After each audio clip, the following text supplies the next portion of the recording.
figured rather than going page by page, I'd pick out a few things and we'd just talk about it and see what our thoughts are on that. And so the first topic, are you guys ready? This is going to be like a hard one. All right. All right. I studied for this episode. As we know, there were several publications in the 80s that we all looked at. But the two most popular probably is BMX Action and then BMX Plus, right? So these would probably have to be the best ones, right?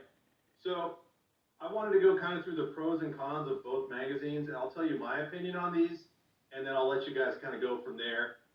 For me, BMX Action is always number one, absolutely, and then BMX Plus was a close second. Now, the reason that I lean towards BMX Action is because I like Bob Osborne, I liked RL Osborne, I love the BMXA Trick Team. Everything involved with BMX Action felt really genuine to me, and I felt very connected to this magazine. Like I could relate to everything going on in this magazine. So also the pictures in this publication were nuts. Bob Osborne, Wendy Osborne, they just had some of the greatest photos. Now, BMX Plus, my thing with BMX Plus is this is very well laid out, and the magazine cover itself is just amazing. I love it. The pictures in this are also great. It had Radical Rick, which BMX Action is void of Radical Rick. That was probably my favorite thing about this. I think this was more tuned towards racing, if I'm going to say, because BMX Action started going a lot of freestyle at a certain point in the mid-'80s. So that's my opinion on it. If I had to pick one over the other, I'm going to say BMX Action is going to be my winner on this one. How do you guys feel about that? Jenny, you go first, bro. Well, from what you just said, I was happy to get my hands on any of them, and it was usually at my local 7-Eleven or Safeway, Bellevue, Washington. I grew up on the east side of Seattle, so I was just happy whatever magazine rack had it, I would buy either one. I didn't have a subscription in the mail. I just had money on me or whatever at the time, and I was like, oh, cool, a new issue. I was so stoked, as they say in surfing, dude. To get that, yeah. So I like them both, but I want to hear the finesse points from Danny here on that. I'm just here to learn and educate myself as well. But I was happy to have either one, to be honest with you guys. Yeah, I swiped whatever one was in front of me to get my hands on, dude. No doubt. Yeah. They were cool, man. And you're right, they're the top two. I can't think of another magazine except the ABA one with the points list and that stuff. And those were all black and white photos, you know. Super BMX was pretty big. Super BMX was right there, probably easily top three. And then ABA released something called Bicycles and Dirt Magazine. That was a short-lived publication. Honestly, it wasn't a bad publication. It just didn't have the legs to compete with like these. But I thought it was pretty decent. I've actually have a few issues of those. And then what do you think, Kevin? What's your overall choice if you had one over the other?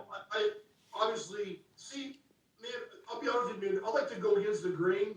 And when everybody tells me that BMX Action is it, that just makes me go, oh, man, I mean, I'm not a Radical Rick fan at all. I probably don't know nothing about, I saw the Radical Rick episode on Dirty Nuts, but Radical Rick never did nothing for me. But I kind of like BMX Plus a little bit better, maybe. I don't know.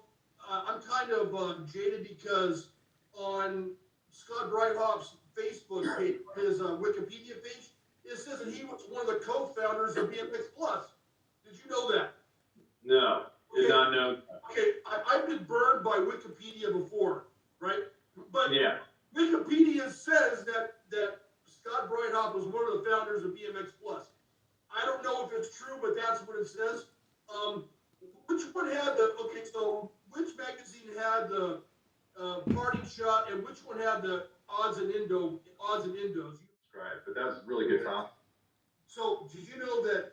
Okay, I'm gonna go out on a limb again. Okay, God knows I've been wrong, but I've been led to believe that bicycles and dirt was started after the feud that American Bicycle Association had with BMX Action, and that's why ABA started Bicycles and Dirt. Did you ever hear about that feud? Mm-mm. No. All right, okay, so here I go. So if I'm wrong, I apologize. This is a Wikipedia thing again. But All right. apparently, Bob Osborne was going to an AD National. I think it was in Chandler. I believe it was in Chandler, Arizona. And ABA refused to let him have a pit pass to get into the national. So in recourse, Osborne banned ABA ads from BMX Action. Wow. So in response to that, ABA started their own magazine, which is called Bicycles and Dirt. Are you kidding me? No, I didn't know that. Wow. So, anyways, that's what I saw on the internet. Now, the internet has burned me before, but I hope I got that right. But yeah. 1986, Haro took its first stab at race bikes. So in this particular magazine, they covered what was considered the Haro RS1, and this is the opening ad of the magazine. This was the actual bicycle. So this was Haro's first stab at it. Now, I'm a little biased on it because I actually owned this bike, this exact model. Okay. You know, I saw this in the magazine, like, it was probably this one, and I had to have it. You know, yeah. Real quick, is that a fade paint job, blue to black? Yeah, it goes blue, black, chrome. Yeah, all the way. awesome. Yeah, I remember that. I remember when this came out. I never had one, but I've got surfboards that do the fade. And cars do it too. It's cool. Yeah, That's you pretty original. can tell that fire. Okay. That's pretty epic, and you know, this sold me, and you know, you see this in the magazine, and you go, "Oh my God, I have to have this bike." And so I remember having this conversation with my parents, and my dad's like, "If you want a new bike, you have to sell your old one. You're not going to have two." You know, he didn't want me to be spoiled. You know, kind of learn how life works. You know, Yeah. and so yeah, I sold my bike and I got this one. So what I was going to ask you guys is, there's a couple topics about this bike. What did you think about Haro's first stab at race bikes? Also, how did you feel about Pete Lonkarovich leaving CW and joining Haro? Because he broke his contract to go to Haro. And in this actual magazine, it'll show that he was at the Grands, and midway through that race, he switched over to Haro gear and started racing on the Haro. Or I think he showed up in Haro gear is what it was. How do you guys feel about those two topics on that? Danny V, you go first, dude. Well, I don't know a lot of the inner details to really speak on it. I remember seeing Pistol Pete at a race at Sumner BMX, and I think he was in Haro. I think he was wearing Haro gear, but I don't remember what bike it was. I just remember it was a red frame thing. It could have been a CW. He could have been in between, but I didn't know enough about the intricacies of sponsorship. I'm just hearing from you guys, and I would leave it to you on that one. Sorry. That's okay. Did you like the companies, bike? but there's something clearly happened for him to switch. I don't know what it would be though. It was money. I have a background story on that. Okay, go ahead. And I've had no contact with Danny P about this, right, Danny? I have no Yes, idea what you're talking about. No. So anyways, did the bike run? I mean, did you like the bike, Danny? Were you happy with it, or did you leave it? I loved it. I loved it. Now, there was a couple things I did do it though.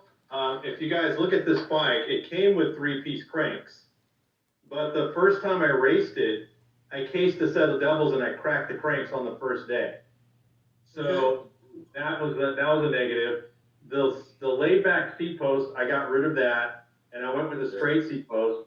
I didn't like the white seat, so I had a black Cashimax seat. And you notice how the grips are white? I removed those grips and I went with black Amy Tries instead, because these were actually knockoff Amy's, by the way. And then the pedals I went with Suntour Bear Trap. So I had profile cranks with Suntours on here, straight seat post, and I changed some of the color scheme on it. But once I did that, I was super satisfied with it. I raced it for a few years, did really well on it. It felt a little on the heavy side because you can't really tell from the photo, but that down tube is pretty thick. So Yeah, so the bike itself was a little bit heavier than my Skyway was, because I raced my Skyway with rims. I didn't use stuff wheels, so it was pretty light. So to switch over to this bike was a little bit different, but this one was stiffer, and I was absolutely faster on that bike. So yeah, that's my opinion on it. I thought it was a great bike, What bike did you give up to get that one? the Skyway. Yeah, that was hard. In retrospect, I think the Skyway would have been better, right? Or no? That's why I still have one today. Yeah, because Hey, this is a minor point you just said, Danny, Yeah. about when you see the bike and right away, you know you're hardcore BMX when you look at that thing and you go, I would take that off and put that on, and you know exactly what you need for you to dress it up, which really even goes to guitars or surfboards, cars. Right. Everything is kind of customized the way you want it, you know. And here it is again showing itself where you just know your stuff to even say that. Like I've rarely taken something right off the shelf, even a coat, Right. modify something maybe, you know. So Yeah, you know, it's simple, it but kind of it's true. kind of goes back to like people nowadays are trying to restore these bikes to the stock form and say it's worth more because it's in its stock form.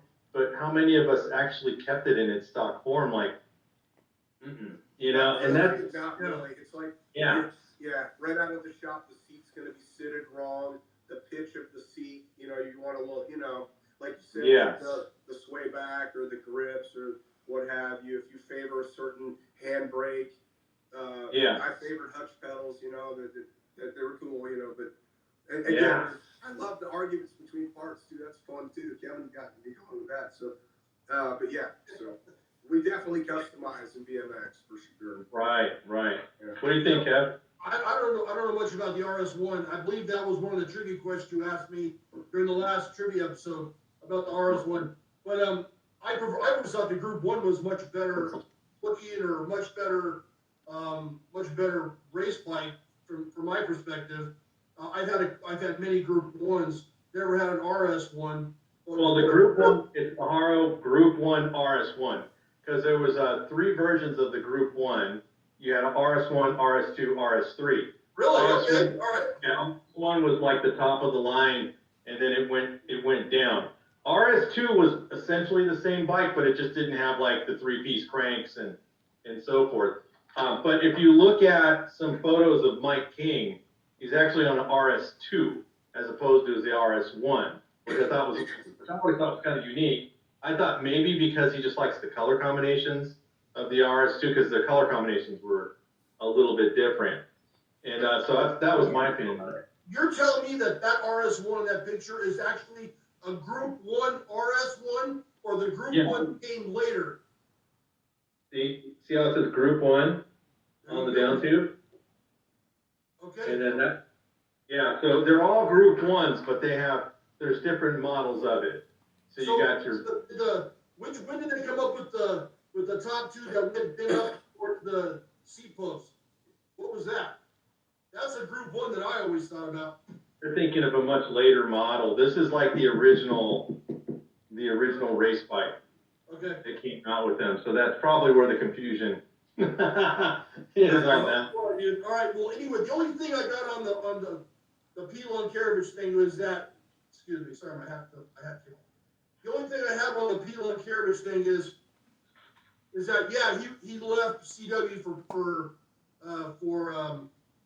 Haro, and I guess Roger Worsham at CW sent him I don't know if it's what you call a cease and desist or some sort of letter from a lawyer saying you better not show up at Haro Gear or something like that at the National, and he ignored it anyways. So I think it was more of a threatening type of thing. I don't think he ever got sued or whatever, but it's on Pete Lonkaravich's Wikipedia page. Once again, I hope it's correct. But yeah, that's all I know about that. I know that there was a big to-do about it.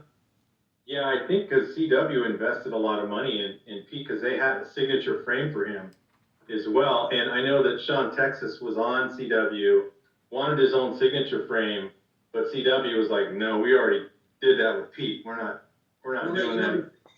Yeah, yeah, so that was an interesting topic. Okay, this one.